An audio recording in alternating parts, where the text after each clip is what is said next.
Irmãos, vamos ficar de pé mais uma vez e vamos fazer a leitura da palavra de Deus na carta de Paulo aos Gálatas, carta escrita pelo apóstolo Paulo aos Gálatas. Iremos estudar, irmãos, sobre as obras da carne e depois vamos estudar sobre o fruto do Espírito. Capítulo 5 da carta de Paulo aos Gálatas, do versículo 13 ao versículo 21, diz assim: Porque vocês, irmãos, foram chamados à liberdade, mas não usem a liberdade para dar ocasião à carne.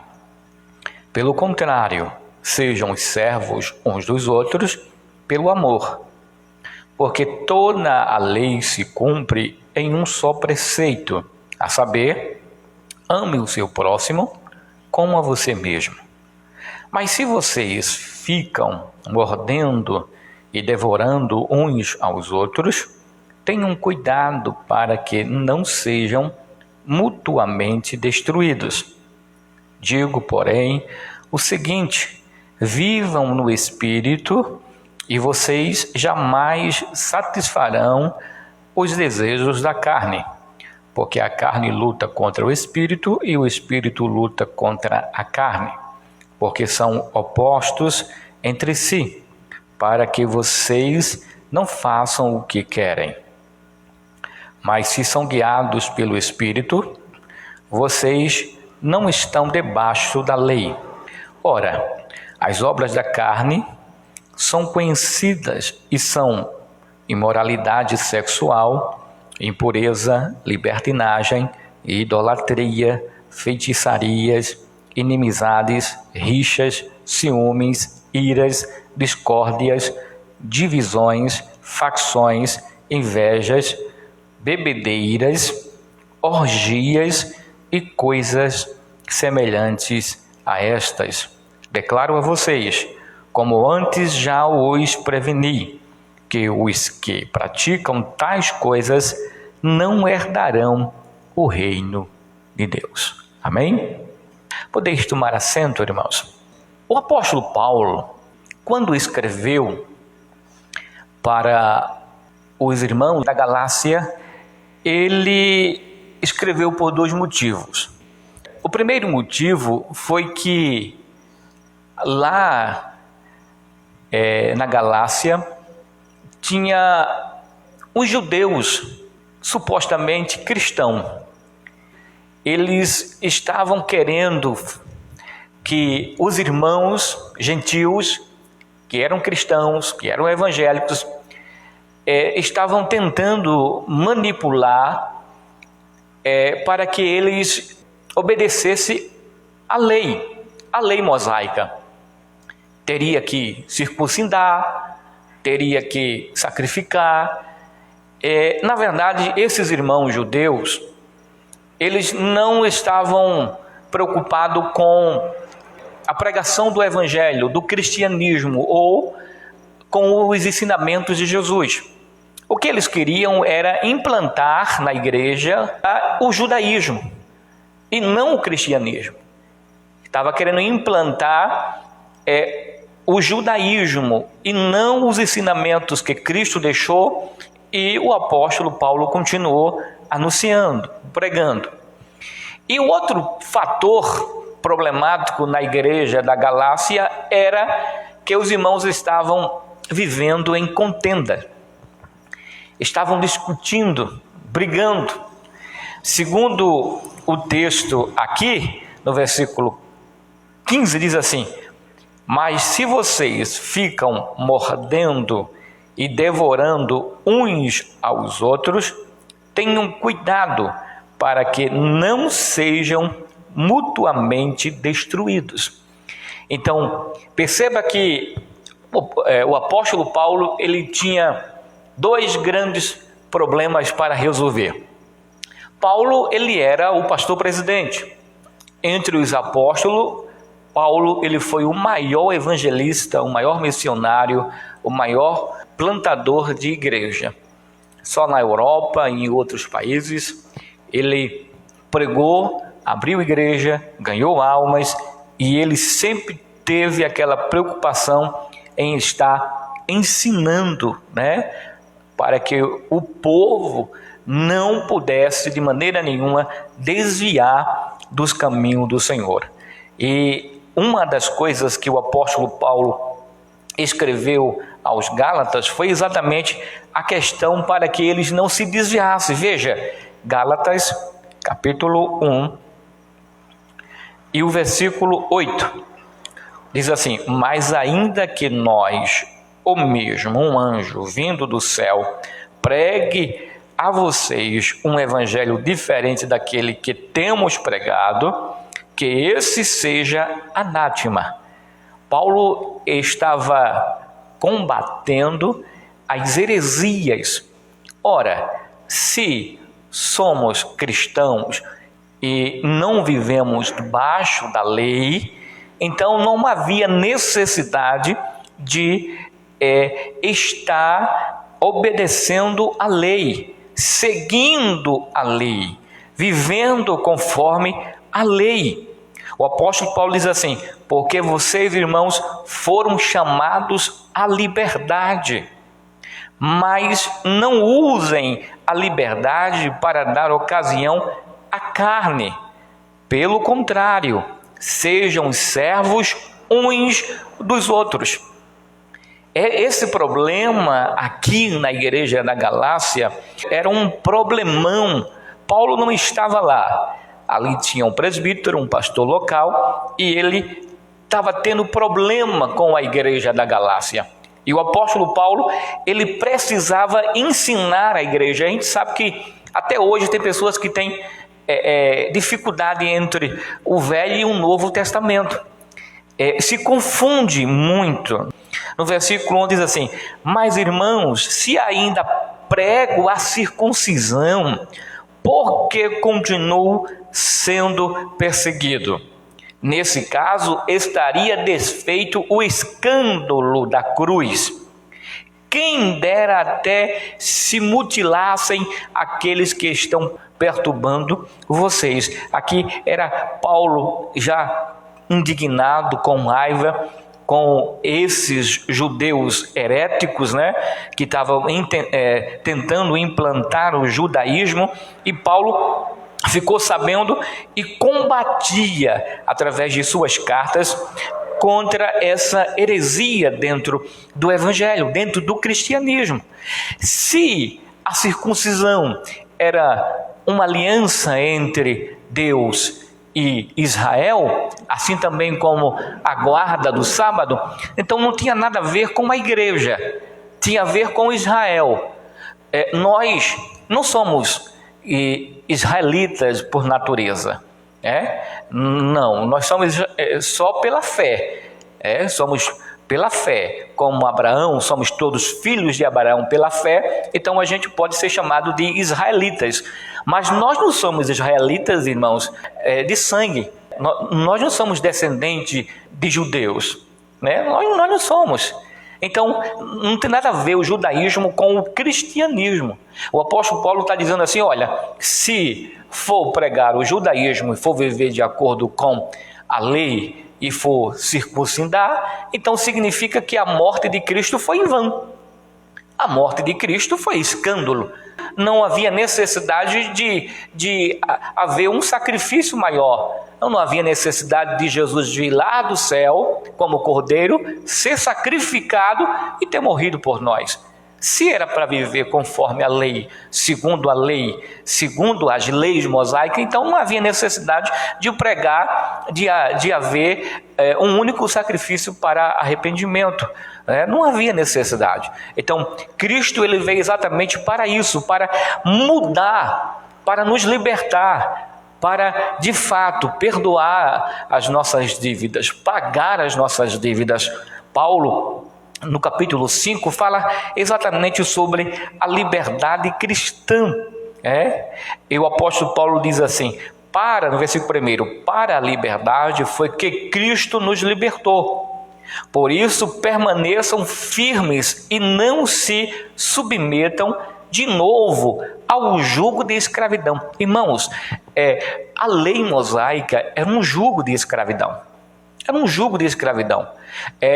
Você oferecia sacrifício agora e já estava em dívida novamente. E a lei mosaica estava sempre apontando para você, apontando para mim. A gente era como se estivesse andando em cima de um gume de uma faca ou de uma navalha, sabe? A qualquer momento a gente poderia ser cortado ou morto. Porque, como a Bíblia diz no apóstolo Paulo, qual era o salário do pecado? Era a morte. Se fosse na velha aliança, irmãos, estávamos todos sentenciados à morte. Até o sacrifício que era feito pelo sacerdote, o povo levava o seu novilho, levava o seu cordeiro, aquele sacrifício anual, que todos teriam que ir para Israel para oferecer o sacrifício. Esse sacrifício era em pró ao seu pecado. Aquele sacrifício de cordeiro, de novilho, eles não perdoavam nossos pecados. Sabia disso? Aquele sacrifício só fazia encobrir o nosso pecado. Era como se a gente, varresse a casa e no lugar de pegar o lixo e jogar fora, a gente colocasse aonde? Debaixo do tapete. Estava ali, as nossas dívidas estavam ali, sendo acumuladas, sabe? O sacrifício, na verdade, era somente para aplacar a ira de Deus contra o povo de Israel. Era somente para isso. Só que quando Jesus Cristo ele veio, irmãos, ele veio exatamente para pagar de forma definitiva as nossas dívidas. Aquele que aceita Jesus, aquele que entrega a sua vida a Jesus, aquele que vive conforme Cristo, então a sua dívida é paga. Nós não devemos nada para ninguém, porque Cristo já pagou as nossas dívidas. Aqueles que assim desejam e querem. E a lei, na verdade, era uma escravidão, irmãos. Era terrível. Você não poderia sair no sábado. No sábado você teria que andar somente alguns, eu acho que no máximo, se não me foge a memória, parece que era 1000 metros, não era? De sua casa para algum lugar. Você não poderia andar mais do que aquilo. Você não poderia fazer esforço nenhum. Se alguém estivesse morrendo, você não poderia, ajudar, porque você não poderia fazer nenhum tipo de esforço, porque era como se você estivesse trabalhando e assim estivesse desobedecendo a lei. Você sabia que até hoje, em Israel, quando você for lá em Israel, Deus lhe der condições, lá tem os elevadores. E os elevadores dos judeus, eles já são automáticos. Sabia disso? Eles nem colocam o dedo lá, como esse que a gente conhece lá, para não ter nenhum tipo de esforço nenhum. Veja a ideia deles. Imagine você viver conforme a lei, guardar o sábado, sacrificar animais, circuncidar, conforme a lei, conforme a lei, não como maneira ou forma de procurar saúde, sexual, nada a ver com isso, mas era o objetivo conforme a lei. Então o apóstolo Paulo diz assim: isso é um jugo de escravidão. Aí diz assim o versículo 2: eu, Paulo, lhe digo que se vocês se deixarem circuncidar, Cristo não terá valor nenhum para vocês. Está vendo? Circuncidar. Claro, eu não quero entrar sobre o estudo sobre a circuncisão, mas a circuncisão, se todo homem pudesse circuncidar, era uma maravilha, Era uma maravilha em termos de saúde sexual, que Deus fez isso, mas eles nem entendiam, era como se fosse uma aliança. Mas hoje a ciência mostra que a circuncisão judaica, ela traz um benefício grande para o homem. Mas não é esse contexto aqui. O contexto aqui da circuncisão é andar conforme a lei e não segundo Cristo. Por isso que ele diz assim: olha, se vocês deixarem circuncidar-se, Cristo não terá valor nenhum para vocês. De novo, testifico a todo homem que se deixa circuncidar, que o mesmo está obrigado a guardar toda a lei. Teria que obedecer à lei. Vocês que procuram justificar-se pela lei estão separados de Cristo. Vocês caíram da graça de Deus. Está vendo? O apóstolo Paulo dizendo: vocês caíram da graça de Deus, vocês estão violando, vocês estão desfazendo do sacrifício de Cristo. Porque nós, pelo Espírito, aguardamos a esperança da justiça que provém da fé. O apóstolo Paulo falou isso várias vezes em suas cartas. Ele dizendo que o justo vive pela fé. Nós vivemos pela fé. Nós não vivemos por vista. Não há necessidade de guardar a lei mosaica para obedecer a Cristo, porque em Cristo Jesus nem a circuncisão nem a incircuncisão tem valor algum, mas a fé que atua pelo amor. Veja que o versículo 7 diz assim: vocês vinham correndo bem. O apóstolo Paulo dizendo para os irmãos da Galácia: vocês vinham correndo bem, andando, obedecendo a palavra de Deus muito bem, aquilo que eu estava ensinando a vocês.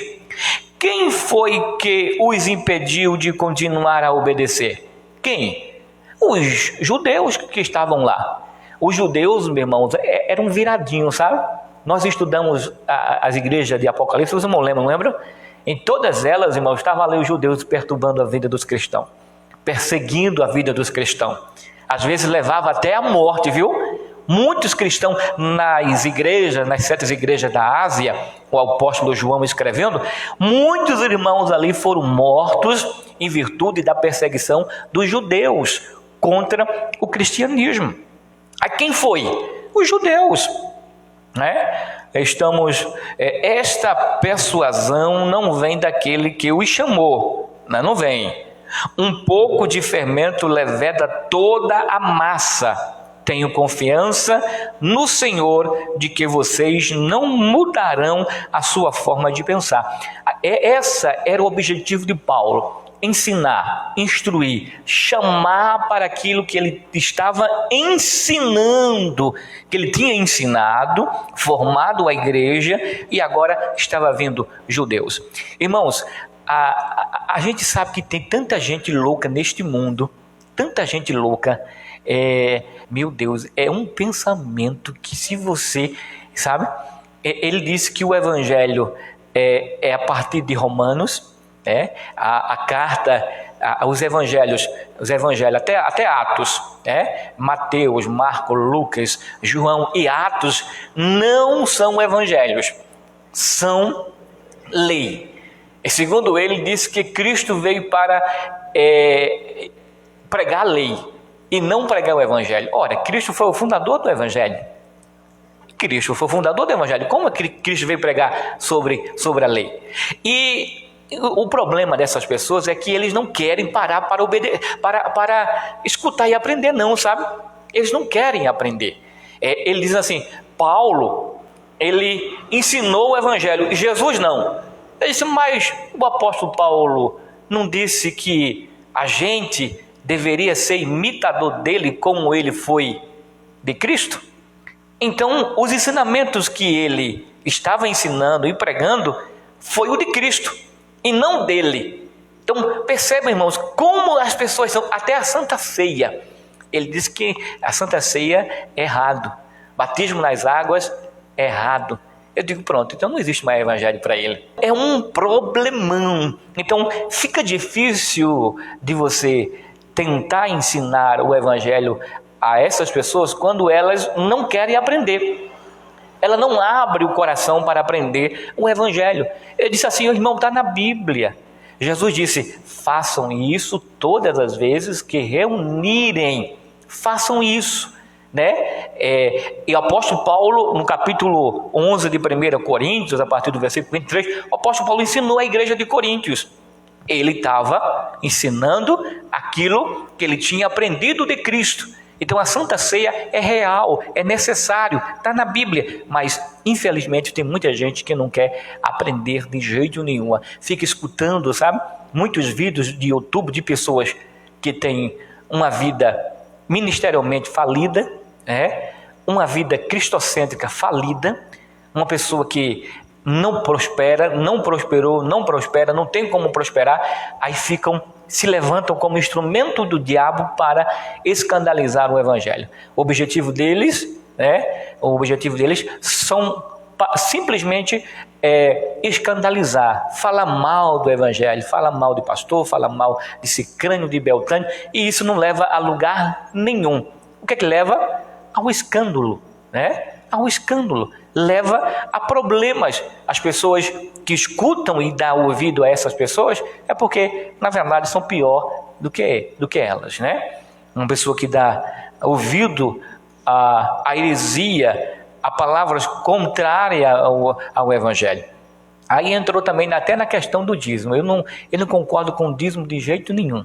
Eu concordo com a oferta. Eu digo, mas aí ele leu a passagem de Malaquias, aí leu dízimo e oferta. Ele disse, mas o dízimo foi abolido, mas a oferta não. Eu digo, você tirou, está juntinho, dízimo e oferta. Aí ele tirou o dízimo e ficou somente com a oferta. Eu digo, é muito mais fácil, a oferta. Ele disse, é muito mais fácil a oferta, porque a oferta eu posso dar quanto eu quiser, Eu digo, se fosse assim desse jeito, nenhuma igreja prosperava. Nenhuma igreja prosperava. Se dentro de uma igreja a quantidade de dizimistas de 100% dos irmãos, apenas no máximo, quando uma igreja é bem abençoada, 30% dizima. E tem igreja que apenas 5% ou 1% dizima. Então, você já imaginou se uma igreja ela fosse andar segundo os pensamentos, do ser humano? Meu irmão, nenhuma igreja prosperava. É por isso que Deus colocou já a lei lá, dízimo. Quanto é o dízimo? 10%. Então veja, irmão, se é para seguir a Deus, então não precisa o homem criar, porque Deus já deixou tudo escrito na Bíblia. Já deixou tudo escrito. O que a gente precisa é só obedecer, não precisa outra coisa. Eu não vou criar maneiras e formas para obedecer a Deus. Eu tenho que obedecer segundo o quê? O que está escrito na palavra. Segundo a palavra de Deus, segundo a Bíblia. Não há necessidade de criarmos, irmão, facilidade, sabe? Facilidade. Uma pessoa dessa não tem diferença entre essas igrejas que se dizem cristã, a igreja gay, que só tem homossexual lá. Ele diz que Cristo lá ama todos e ama mesmo, mas ele diz que pode viver daquele jeito. Então, qual é a diferença entre uma lei e a outra? Se Deus abomina o homossexualismo, Deus repudia o homossexualismo. Então, entre os irmãos tinha um problema. Na igreja da Galácia tinha problema, porque tinha irmãos que acreditavam, sabe? E tinha outros que não acreditavam. Aí se chocavam, brigavam por causa de ensinamentos errados, heréticos. Igreja é uma coisa, irmãos, e judaísmo é outro. Jesus nasceu na Judéia, em Belém da Judéia, nasceu, mas Jesus trouxe o cristianismo, ou seja, os judeus não entendiam, não compreendiam os ensinamentos de Deus, conforme as leis, o cumprimento das profecias dado pelos profetas. Eles perseguiam Jesus, matou Jesus só fez o bem, curou, ressuscitou, restaurou vidas, fez maravilhas, milagres. Jesus fez coisas boas, mesmo assim ainda mataram ele. E não pensa não, se Jesus viesse hoje, o povo fazia do mesmo jeito. Pode acreditar, Você olha, você faz o bem, você faz. 99%, você errou só 1% que ele não gostou, essas pessoas já se levantam contra você. Então, a gente precisa ter muito cuidado, porque a gente não vai, de maneira nenhuma, ser contaminado com as heresias, com essas novas doutrinas, pseudas doutrinas, heréticas, heresias que estão nascendo agora com o objetivo de confrontar o verdadeiro evangelho, né? Tem pastores aí que de fato são pastores de igrejas grandes, né? E vivem bem, são ricos. Tem pastores que são ricos, né? E vivem bem, tem os seus carrão aí e tudo, mas são de uma igreja grande. Aí junta assim um bocado de gente com inveja do pastor e aí fazem vídeo e fala mal do pastor. Aqui na Assembleia de Deus, a Assembleia de Deus de Recife, o pastor Elton sofreu muito, sabe, com esse tipo de pessoas. Existem os erros? Existe, irmão, existe.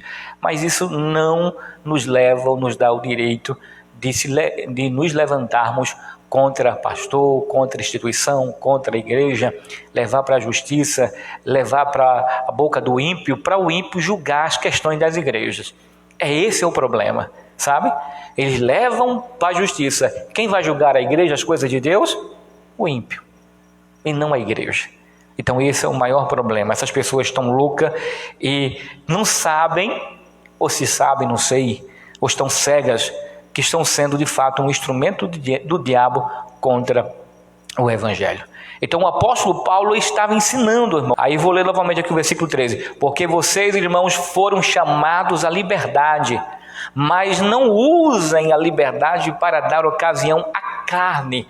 A liberdade que eles tinham dentro do evangelho, eles não poderiam dar, sabe, ocasião à carne. Não deixar a carne prevalecer. Não deixar a carne prevalecer. Você não precisa andar conforme a lei. Se a Bíblia está dizendo aqui, olha, pelo contrário, seja servo uns dos outros pelo amor.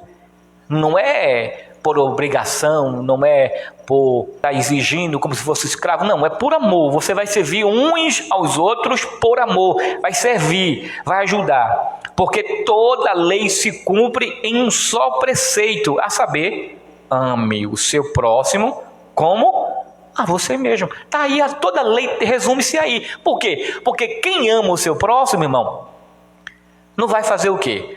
Não vai tirar a vida do seu próximo, como a Bíblia diz, né? Não matarás, né? Quem ama o seu próximo, não vai estar, sabe, cobiçando, desejando, invejando nada dos seus irmãos, né? Porque o irmão tem um carro bonito, eu queria ter o carro dele. Tem uma casa bonita, eu queria ter a casa do irmão, né? Isso aí é obra da carne. Então, quem ama de fato, irmãos, pelo contrário, ele deseja que o irmão ou a sua irmã prospere, assim também ele pode desejar que ele prospere, né? Eu quero prosperar como o irmão ou a irmã fulano de tal prosperou. Mas eu não posso de maneira nenhuma fazer o seguinte: eu quero tudo que o irmão ou a irmã, né, o meu próximo tem, que seja para mim, porque ele não merece, ela não merece e eu mereço tudo. Não, quem ama não faz assim. Quem ama, irmão, se coloca no lugar do outro, não é assim? Se eu quero o bem para mim, eu tenho que desejar o bem para o meu irmão. Eu não me amo, né? Eu não amo a mim. A Bíblia diz que as leis, os mandamentos se resumem aonde? Amar o seu próximo como a si mesmo. Você ama, você quer o bem para você, você quer prosperar, você quer crescer, você quer ser uma bênção, enfim, você quer ser feliz, e a gente deve desejar isso para os nossos irmãos, para o próximo. Amém? Mas se você fica mordendo e devorando uns aos outros, tenham cuidado para que não sejam mutuamente destruídos. Com certeza, quando começa assim, irmãos, a briga, confusão, intriga, os dois se mordendo, se devorando, como se fossem canibais, né? Lembra aquelas, né, Roberto, aquelas tribos canibais, né? Um devora o outro, aquele que for pego, né, pode ser devorado pela tribo tal que pegou, caçou como se fosse animal. E o povo de Deus não pode ser assim, irmãos. O povo de Deus, ele não pode ser assim. O apóstolo Paulo está dizendo que o povo de Deus não pode ser assim, de maneira nenhuma, devorando uns aos outros, brigando, discutindo, sabe? Intriga, com raiva, com coisas erradas, desejando a morte, desejando, sabe, o mal aos seus irmãos, ao próximo. E isso aqui, o apóstolo Paulo termina dizendo o seguinte: tenham cuidado para que não sejam mutuamente destruídos. Por quê? Porque todos seriam o quê? Destruídos. Não apenas um, mas os dois. Quando alguém começa com essas, com essas brigas, com essas intrigas, não é apenas um que sofre, são os dois. A sentença, a justiça de Deus, o mal não vem somente para um. O mal vai para os dois. Então, o apóstolo Paulo está dizendo assim, olha, vocês tenham cuidado para que vocês não sejam mutuamente destruídos. Vocês vão ser destruídos entre vocês mesmos.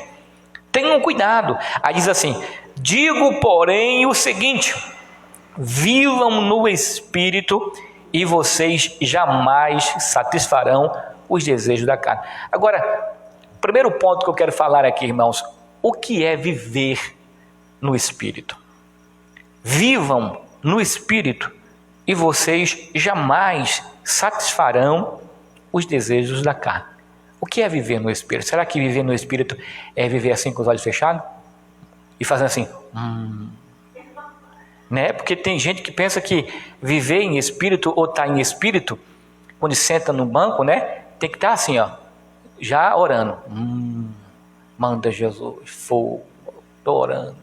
Não, isso não é viver no Espírito, isso não é estar em Espírito. Por isso que há uma expressão errada nas igrejas, que isso é antigo, que os irmãos fiquem em espírito de oração. Não existe espírito de oração. Onde é que está na Bíblia isso? Espírito de oração, ou seja, vai vir um espírito, esse espírito de oração. Ou alguém tem dois espíritos, aí você agora coloca aquele espírito para dormir e fica agora o espírito de oração. Vocês vão orar. Não tem nada a ver com isso. Mas se vocês observarem, a maioria das igrejas, a maioria dos irmãos, chegam e dizem assim, irmãos, fiquem em espírito de oração. Não é assim? Em espírito de oração. Ou seja, quanto espírito você tem? Quanto espírito existe? Bom, se for o Espírito de Deus, só existe um. E se for em nós, existe somente um espírito. Em cada um de nós só existe um espírito. Então, não existe um espírito social e um espírito de oração. O espírito social é aquele que se socializa. E o espírito de oração é aquele que você vai botar ele para orar por você. Não existe. Então, o que é viver no Espírito? Viver no Espírito, irmão, é viver segundo a palavra de Deus. Sabia disso? Viver no Espírito é viver segundo a palavra de Deus. É você se preocupar em se envolver com as coisas de Deus. É você buscar Deus constantemente na sua vida. Independente se é no trabalho, mas não precisa você ficar com aquele, Você está trabalhando, chega alguém e diz assim, fulano e tal, aí você diz, eu não posso não, que eu estou orando, irmão. Fica aí, estou orando. Não é assim. Viver em espírito, irmão, é você sempre, estar ligado nos preceitos e nos ensinamentos de Deus. Andar em espírito é contrário a andar na carne. Porque as pessoas aí fora que não andam e não obedecem à palavra de Deus, eles vivem e andam conforme a carne. Mas aqueles que são de Cristo, eles vivem segundo Cristo, segundo os seus ensinamentos, os ensinamentos de Deus. Ou seja, eu preciso, enquanto mais eu buscar a Deus, mais eu vou me envolver com Deus e Deus vai se envolver comigo.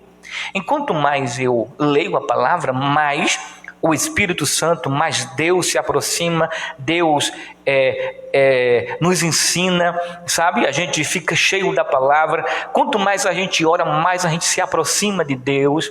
E quanto mais a gente canta, louva o Senhor, mais a gente adora a Deus, mais ligado a Deus nós estaremos. Agora, enquanto menos a gente vai à igreja, vem à igreja, enquanto menos a gente ora, enquanto menos a gente lê a palavra, enquanto menos a gente se envolve com as coisas de Deus, mais afastado de Deus a gente fica e mais próximo da carne a gente chega. A gente vai se aproximando mais da carne, sabe? Então, a gente passa a viver segundo a carne, não segundo Deus. Então, quando uma pessoa, por exemplo, toma qualquer atitude, né, precipitada segundo a carne, uma pessoa dessa não vive segundo, não anda no Espírito, anda segundo a carne. Então, veja, irmão, como viver em Espírito é fácil. Veja, o apóstolo Paulo, ele, se vocês lerem aqui nesse mesmo capítulo, vocês vão ver que o apóstolo Paulo, ele diz que existe uma luta, a carne contra o Espírito, e o Espírito contra a carne. Eu estava vendo quando alguém coloca, por exemplo, aqueles galos para lutar, né, para brigar, os galos. E quando ele tem 2 galos, ele bota os 2 galos dele para brigar. E as pessoas começam a apostar no galo, né? Ele que é esperto, o que é que ele faz? Ele também aposta em um dos galos para ganhar dinheiro.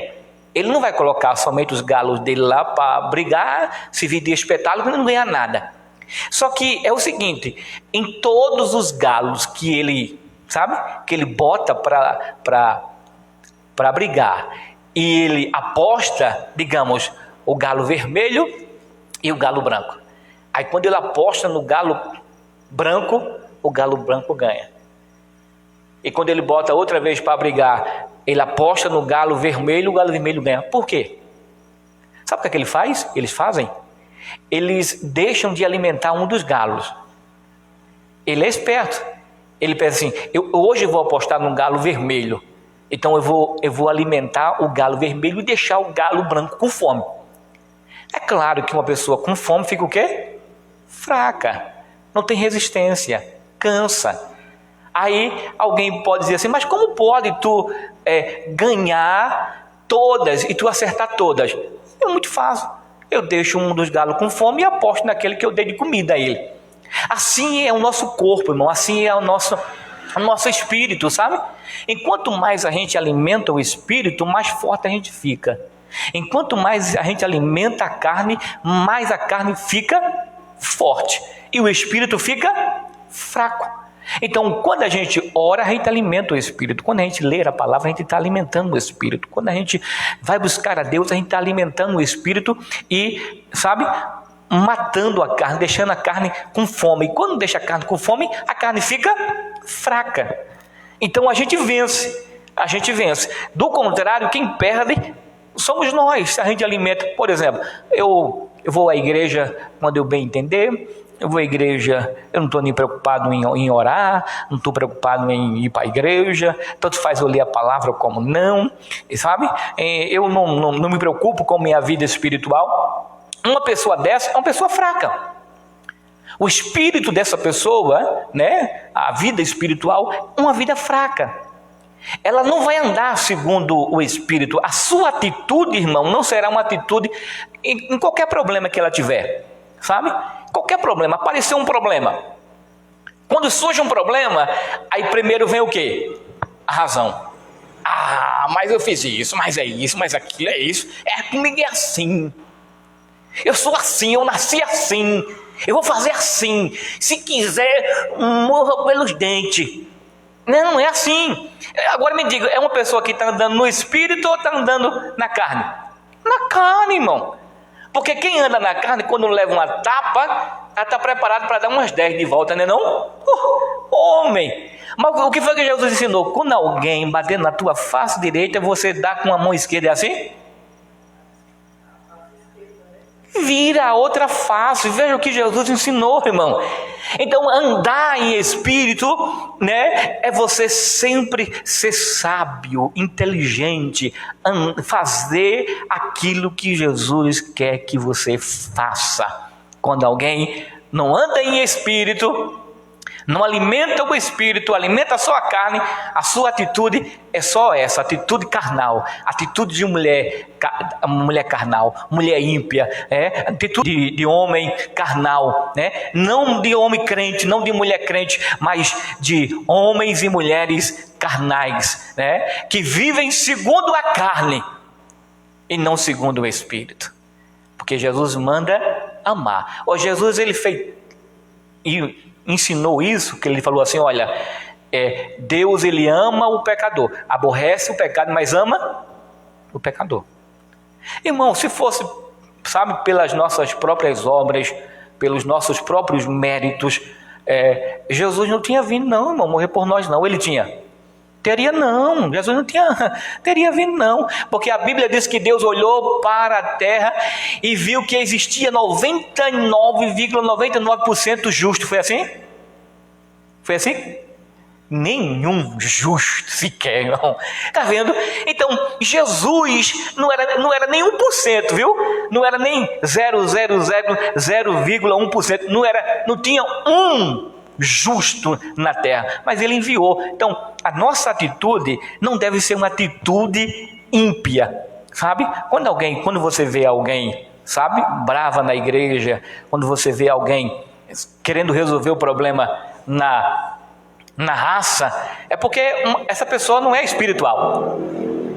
Não tem como uma pessoa ser espiritual, irmão, tentando resolver os seus problemas. Eu já preguei aqui várias vezes, né? Não tem como a gente resolver um problema criando outro.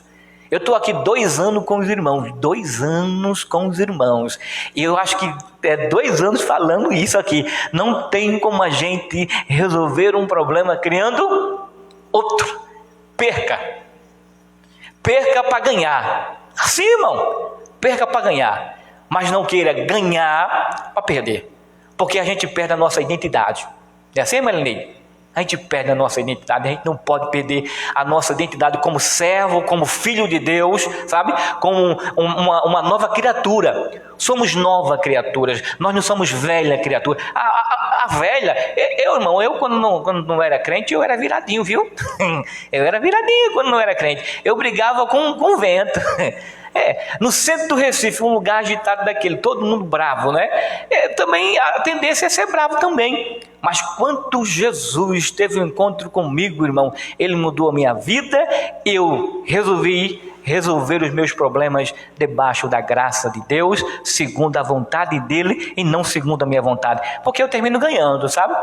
Com as minhas atitudes eu termino ganhando e não perdendo, porque para mim o perder essa identidade como de cristão, irmãos, para mim seria uma grande decepção, mas graças a Deus que Jesus nos libertou, amém? Olha, esse assunto aqui, obras da carne, vai tocar em muita gente, irmão, pode ter certeza, em mim e em você. Aí diz assim o versículo 17: porque a carne luta contra o espírito, e o espírito luta contra a carne, porque são opostos entre si, para que vocês não façam o que querem. É isso aí, está aqui no versículo 17. São opostos, a carne e o espírito, eles são opostos. Eles não são, a carne quer uma coisa, o espírito quer outra, né? E preste bem atenção, irmãos, porque a carne luta contra o espírito e o espírito luta contra a carne, porque são opostos entre si. A gente precisa alimentar o nosso espírito, a gente precisa dar lugar ao Espírito Santo, sabe? Para que o Espírito Santo venha falar conosco. A gente precisa, irmãos, ser sensível à voz do Espírito Santo. E como a gente pode ser sensível à voz do Espírito Santo? Andando em espírito, vivendo em espírito. Como diz o versículo 16: vivam no espírito. Vivam segundo Deus, vivam segundo a vontade divina e não segundo a sua vontade. Aí no versículo 18: mas se são guiados pelo Espírito, vocês não estão debaixo da lei. Nós não estamos debaixo da lei, irmãos. A gente vive na graça. A lei, ela condena. A lei, ela aponta. A lei, ela, sabe, ela nos ameaça, além de nos ameaçar, né? Ela nos sentencia à morte, mas a graça não. Quando a gente erra, o Jesus, né, usando um de seus apóstolos, diz que nós temos o quê? Um advogado. E ele advoga a nossa causa. Mas aí é preciso a gente andar em espírito. Então, eu estou pregando aqui, irmãos, sobre as obras da carne. Então, no Novo Testamento, irmãos, encontramos duas palavras gregas para carne. A primeira é kreias. E kreias, que significa carne, mas tem um sentido de alimento. Então, a gente vai encontrar em alguns textos da Bíblia falando sobre carne. E quando vai falar sobre carne, está falando sobre carne mesmo de comer, de se alimentar, né? De alimento. Mas existe uma segunda palavra grega para carne que é a sarx, que também significa carne. Porém, o apóstolo Paulo usa em 3 sentidos diferentes a palavra carne. O primeiro sentido, Paulo se refere à humanidade. A gente vai encontrar textos bíblicos, que o apóstolo Paulo vai se referir à carne, mas se referindo à humanidade. Segundo, ele se refere ao aspecto físico e material da humanidade. E o terceiro, Paulo se refere à natureza depravada e corrompida pelo pecado. Isso inclui a mente e a alma humana. E no livro de Gálatas, na carta de Paulo aos Gálatas, essas obras da carne, Paulo está se referindo exatamente à natureza depravada e corrompida pelo pecado. E isso, quando alguém vive uma vida depravada e uma vida corrompida pelo pecado, ele não somente o seu corpo, né, que está efetivando o pecado, executando o pecado, mas a sua mente também, né? A sua mente e a sua alma também já está suja, contaminada pelo pecado. Então, irmãos, agora, o que vem significar obras da carne? Obras da carne. Eu coloquei aqui, as obras da carne são tudo aquilo que uma pessoa faz de contrário a Deus mediante suas leis. Ou seja, tudo aquilo que Deus condena, eles obedecem, eles fazem. Então, Deus abomina e diz que em se embriagar é pecado. Aí o povo vai lá e se embriaga. A Bíblia diz que prostituição é pecado, aí o povo vai lá e se prostitui. Veja que tudo aquilo que Deus condena, repudia, e Deus não concorda, não aceita, as pessoas fazem. Então, obras da carne é exatamente isso. É tudo aquilo que uma pessoa faz de contrário a Deus mediante as suas leis. Porque se não existisse leis, não existia pecado, não é verdade? Se a lei está dizendo isso é pecado, isso é errado, então qual é o certo? Obedecer. Quando alguém desobedece aquelas leis, a pessoa está fazendo o quê? Violando as leis. Então, quando alguém desobedece as leis de Deus, essas pessoas estão violando as leis de Deus. Então, Deus diz uma coisa e ela faz outra coisa. Então, isso é obra da carne. Isso são obras da carne, né? Obras da carne são tudo aquilo que uma pessoa faz de contrário a Deus mediante suas leis. A Bíblia diz que matar é pecado. Aí ele vai lá e tira a vida de alguém. Isso são obras da carne, não obras do Espírito. Porque o Espírito faz o quê? Vivifica. O Espírito levanta, o Espírito ergue. O Espírito, ele vai lá para ajudar e não vai lá para matar, sufocar. Não. Então, irmãos, eu quero terminar aqui dizendo que as obras da carne, que nós vamos exatamente começar na próxima semana, como diz o versículo 19, existem aqui 16 itens de pecados das obras da carne deixados por Paulo. 16. Então nós vamos estudar esses 16 itens de pecados. Claro que existe outros, se vocês observarem aqui no versículo, deixa eu ver, versículo 21, né? Lá no final, e coisas semelhantes a estas. Veja que não existe apenas 16. Mas alguém pode dizer assim: bom, eu cometi algo, mas essa coisa que eu cometi não está entre as 16. Então eu estou livre. Mas a Bíblia, o apóstolo Paulo aqui está dizendo que qualquer coisa, qualquer pecado relacionado à carne, semelhante a esses 16 itens, essas pessoas também estão sujeitas ao inferno, como diz o versículo 21. Declaro a vocês, como antes já os prevenis, que os que praticam tais coisas não herdarão o reino de Deus. Aí, vamos ler aqui. Quais são esses 16 itens? A partir do versículo 19, né? Prostituição, impureza, lascívia. Versículo 20. Idolatria, feitiçarias, inimizades, porfias, emulações, iras, pelejas, dissensões, heresias. Versículo 21. Invejas, homicídios, bebedices, glutonarias e coisas semelhantes a estas. Esses são os 16 itens. Amém? Que Deus em Cristo continue nos abençoando. Na próxima quarta-feira vamos continuar falando sobre esse assunto. Aí sim, nós vamos entrar agora, na próxima quarta-feira, de forma definitiva, né, sobre esses 16 itens. Vamos estudar um por um e vamos aprender em nome de Jesus.